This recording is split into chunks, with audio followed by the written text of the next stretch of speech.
Hi there, welcome to B5, and this lesson is on Life Goes On, where we'll be looking at sexual reproduction and what happens during that.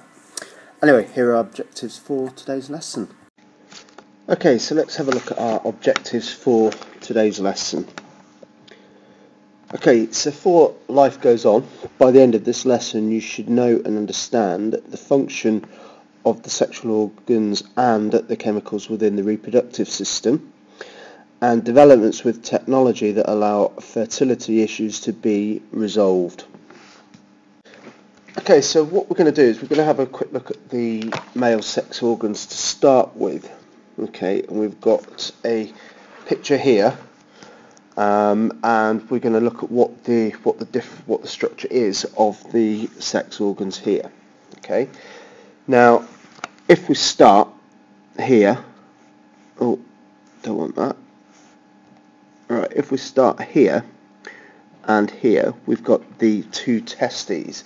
Now, the testes is where the sperm is produced, and they are contained outside the body by the scrotum, which I haven't got it on here, but the scrotum should be around here, like that. Now, it's kept outside the body because the sperm needs a lower temperature for better development.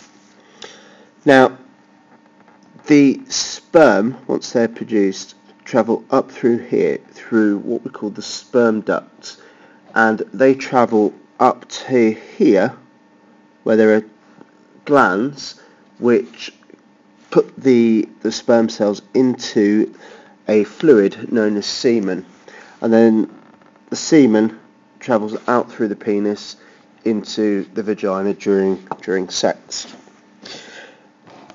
Now, if we move on to have a look at the female sex organs, we've got here we have the ovaries, one either side, which on a monthly basis produce an egg. Now, what they'll do is the eggs will then travel through here, or on this side through here, which is called the oviducts, or sometimes known as the fallopian tubes. Now, the fallopian tubes or oviducts is where fertilization happens. So when the sperm cells from the men get to here, this is normally where the zygote will be produced. Now, from there, the fertilized cell, the zygote, will come into this area here, which is the cervix. Sorry, not the cervix, it's the uterus, and it develops along the lining of the uterus. Now, the cervix is here, which is kind of like a door to the uterus, and then the vagina is here underneath the cervix. Okay, so that's the sex organs. We're now going to have a quick look at the sex cells. Now, this is the male sex cell, which is a sperm cell. Now, you can see here that we've got the nucleus in the head of the cell. We've then got the tail, which allows it to move. Now, during fertilization, the tail will actually break off when the sperm cell meets the egg.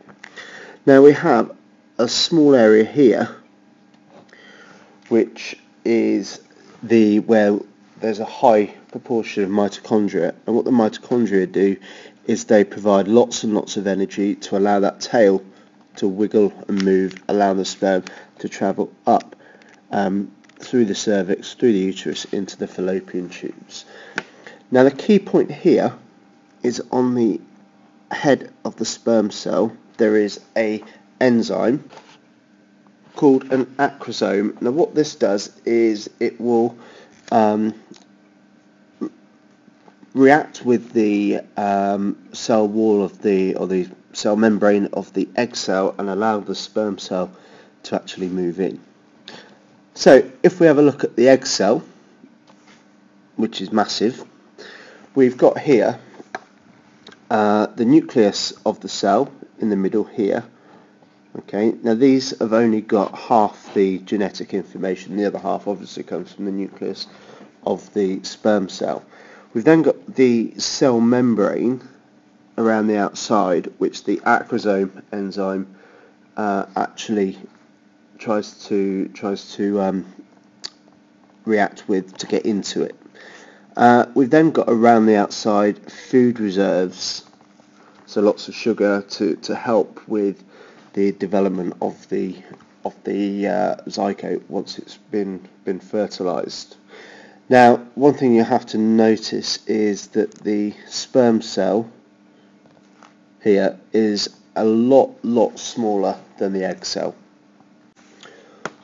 Hormones are chemical messages that are sent around the body in something we call the endocrine system. Now, this is a diagram of the body, and we're going to look at the different glands that produce the different hormones. At the top here, we have the pituitary gland, which is here, just at the top of the brainstem in the brain. We then have the thyroid gland here at the top of the neck here. We then have the adrenal gland here, just by the pancreas, that produces adrenaline. Now, we've then got the male and female sex gland here, and we've separated these because otherwise it might look a bit weird. Now, if we start with the male sex organs, they produce a chemical which you may have heard of called testosterone. With the female sex organs, they produce two hormones called estrogen and progesterone. Okay, the menstrual cycle is a cycle that happens in women between the approximate ages of 13 to 50. Now, we generally refer to it as is the period. Now, it's a 28-day cycle that has different sections that happens. Now, the first sort of like 5 to 7 days is when we normally say the woman has a period, and this is where the uterus lining breaks down, and this happens around about here. Okay, now stage 2 is where the uterus lining builds back up again, and this is happening between sort of day 5 and day 14. Now, when we get to day 14, an egg is released from the ovaries just about here. Okay, now after day 14, we have the uterus lining remains thick. And then at stage 5 on day 28, if there's no fertilized egg, the cycle restarts. Now, the hormone levels vary at different stages. Now, we can see here that we've got the cycle here on the same scale as it was before, and then we have different levels of hormone that go through the body at various times. Now, the first one, FSH, which stands for follicle stimulating hormone here. Now, this starts off quite high during the first 5 days of the period, and then during ovulation it lowers down and then increases again as we get nearer the end of the cycle. Now, estrogen, which is the red line here, okay, this gradually increases to encourage ovulation, and then after ovulation decreases again, and then we get that rise again at the end of the month. Progesterone, again, we have a slight rise until after ovulation, and then when we've hopefully got that fertilized egg, we have a very, very high level of the hormone, and then again it decreases at the beginning of the next cycle. The LH, which is the luteinizing hormone, again we have very, very, very low levels until we get close to that ovulation. Then we have a spike, and then it drops again. Now this again is to help with the ovulation. The hormones operate what we call a negative feedback loop, and this basically means that an increase in the production of a hormone will eventually result in a decrease of the same hormone. This is why the amounts of the hormone vary during the course of the month. Now this system interacts in a similar way to this. So we have the pituitary gland that produces FSH and LH hormones, and then we've got the ovaries that produce progesterone and the estrogen. So when we get high levels of FSH, it stimulates the ovaries to then produce progesterone, which will decrease the FSH. And the same with the LH. When we've got lots of this, it stimulates the estrogen, and then that stops the LH being produced, and the same the other way around. Now, fertility starts to happen in both boys and girls. Girls slightly earlier, from the ages of 10 to 16, and boys 12 to 17. And this is where the sex organs start to produce sex hormones and develop secondary characteristics.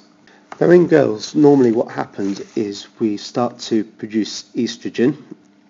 You start your period, so you start menstruating. You start to develop and grow breasts. Your hips widen to allow for childbirth, and you start to grow pubic hair around your genitals and in your armpit. Now with boys, what you start to do is you start to develop the hormone testosterone, which then causes you to start producing sperm, develop muscles, and your penis develops as well, and then your voice deepens, you start to grow pubic and facial hair. Incidentally, they're not the same. Now, fertility treatment comes in a number of forms. You can have fertility drugs that stimulate the release of eggs. You can also have contraceptive pills that stop the eggs from producing in the ovaries. Now, fertility is not guaranteed for every person, and to help this, FSH can be injected as a fertility drug to women who do not produce enough of the hormone themselves, and this causes eggs to ripen and be released. You can also have artificial insemination, which, when the man's sperm count is low, the sperm ducts are blocked or the woman's oviducts are blocked, sperm is not released directly into the uterus, and the oviducts are blocked as well. So you can actually just have the sperm put straight into the eggs. You can also have IVF, which is in vitro fertilization, where the sperm and the eggs are mixed outside the body in a petri dish, and then the successfully grown embryo that can be then transplanted into the uterus. You can also have eggs donated, so the woman can have eggs from another person, fertilized by IVF and then transplanted. You can also have sperm from a donor. You can have ovary transplants, where the woman gets a supply of her own eggs that do not function, and then you can have embryos added by IVF to a surrogate mother, who then carries the baby, gives birth, and then the baby is given back to the biological parents. Now, there are obviously some disadvantages to fertility treatment. IVF is very expensive to do. The egg or sperm donation, only one of the parents will be genetically related. And with surrogates, the mother can become emotionally attached to the baby.